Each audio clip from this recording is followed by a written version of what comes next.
Mume wangu. Naam. Mimi kuna jambo linaniumiza sana kichwa changu. Kuhusu Suna. Hakika sasa nimefika mwisho. Nimechoka. Suna ananidharau vya kutosha sana. Ninapozungumza na Suna, yani mimi nakuwa chini, Suna anakuwa juu.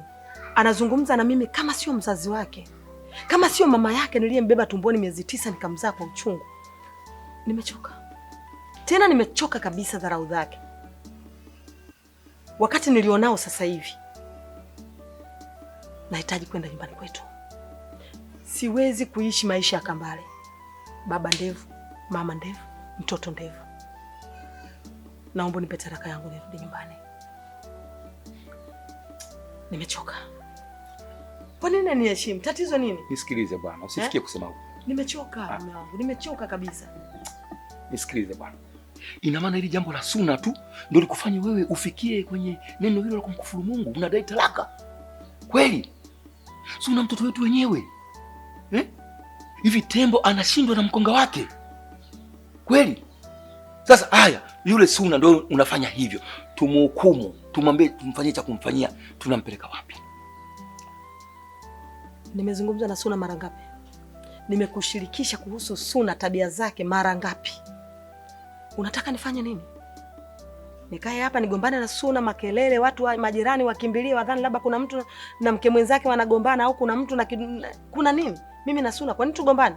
Kwa nini tufikie hatua hiyo? Ni bora mimi nirudi nyumbani. Suna abaki hapa nyumbani kwa baba yake na mimi pia na baba yangu. Acha nirudi nyumbani kwa baba yangu.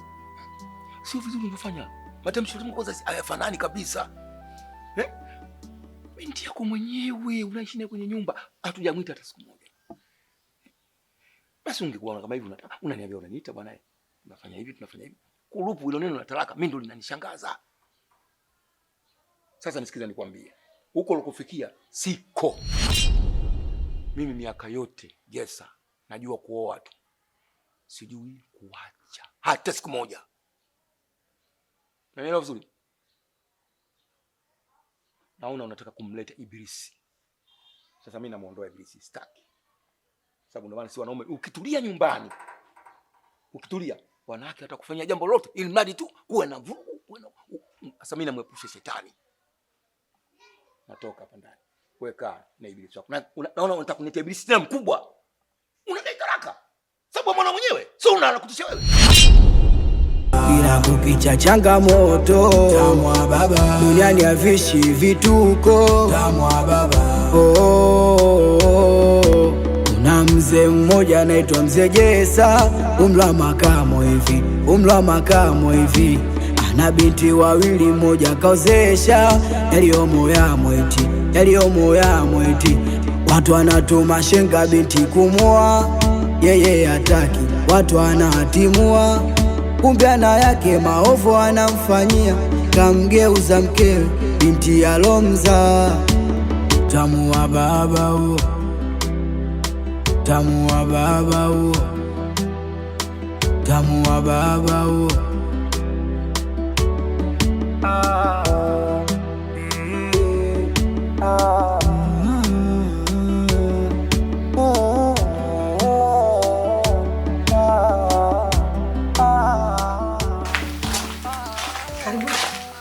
Hapa mnatacha karibu mama. Mama, nimekuja kuuliza swali hili moja. Suna umemzaa au umemwokota?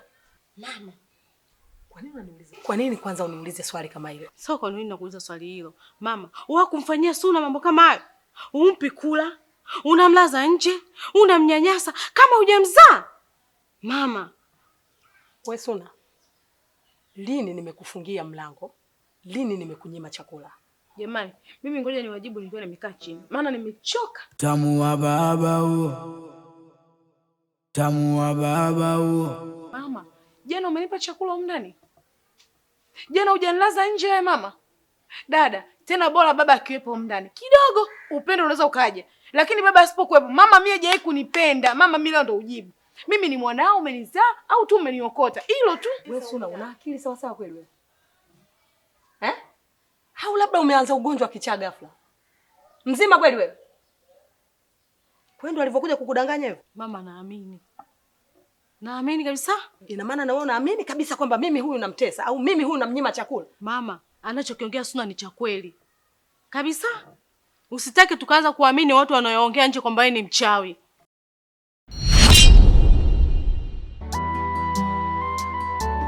Mimi mchawi? Ndio inavyosemekana. Mchawi mimi? Hivi mimi ningekuwa mchawi, ningeweza kubeba mimba zenu nyinyi miezi 9 tumboni, nikawauzaa kwa uchungu. Kweli? Na hilo kwa nini nisingekunywa mwarobaini nikatoa mimba zenu? Kwa nini? Kama kweli mimi ningekuwa mchawi. Yaani wewe umetuzaa na kutulea hivi makusudi mama, uje utule nyama ukubwani wakati tuna minyama namna hii tumenona. Ndio utule nyama. Na unafanikiwa maana mikutwa na umo ndani. Wewe mtoto mbaya wa tabia wewe. Bwana mama, kila mtu anajua mtaani kwamba wewe ni mtu gani. Asante wanangu. Nawashukuru sana.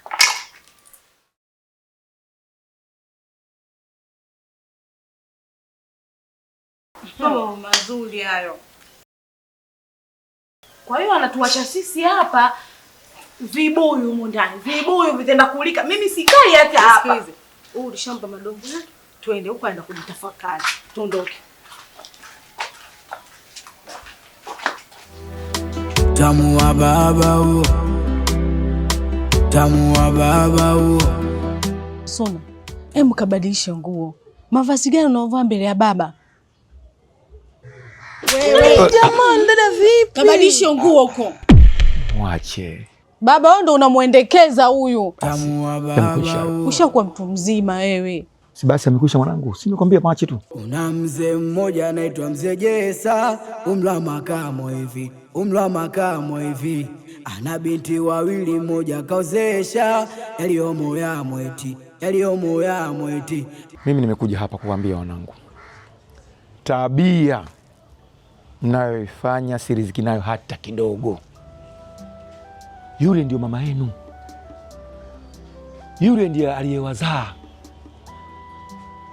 na yule kateseka na nyie mpaka amefika makamo hayo. Mama ndio yule, lakini nyinyi mnafanya mipasho ndani kama mke mwenzenu. Mipasho ya nini? Yule ndiye aliyewazaa na mmenyonya ziwa lake. Kumbukeni yule ndo mstiri wangu mimi. Hayo makamu mnaofikia migoko yote fika muda mrefu, tena muda mrefu, muda mwingi tumevumiliana mpaka leo mama yenu nayo yule.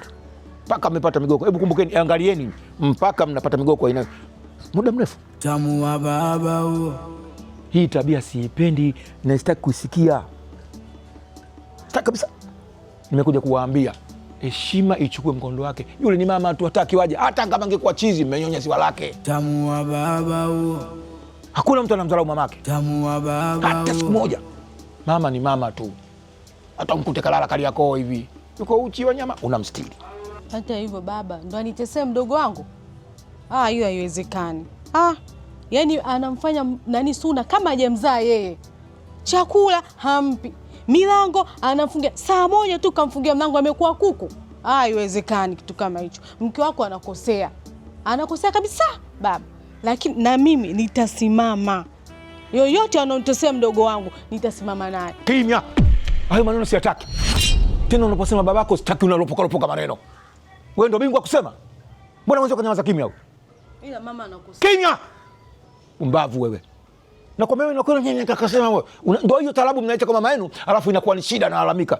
Mnamfanya mama yenu kama mtubaki vile kwa sababu nini? Yaani mle ndani mnataka tuishi kama yani Kambale. Toto ndevu, baba ndevu, mama ndevu, si ndio? Sasa ninasema marufuku. Asa wewe, nakwambia wewe mwenye mdomo unanijibu hapa. Nikisikia tena nabishana na yule mama yenu. Na wewe, nakwambia wewe. Tamu wa baba huo. Unaniangalia, unifanya uko kimya hapa. Tamu wa baba huo. Mtanitambua. Sitaki kusikia tena tabia hii na sitaki. Na kwa nini mnafanya mambo?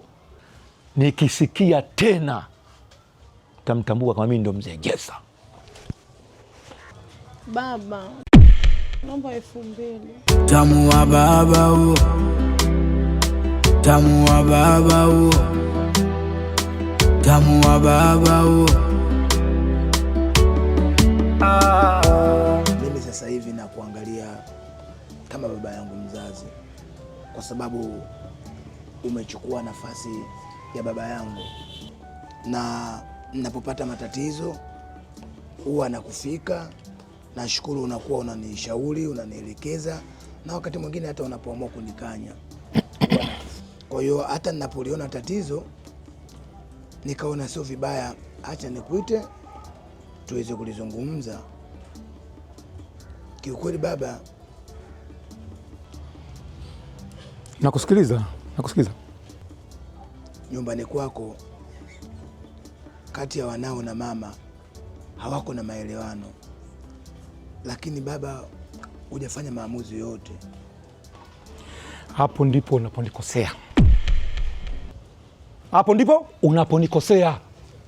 Yaani wewe unaniita mimi hapa napoteza mambo yangu, napoteza muda wangu kwa kusikiza upuzi unanitia hapa. Yaani kukusikiza ujinga wako. Wewe si ujinga huo?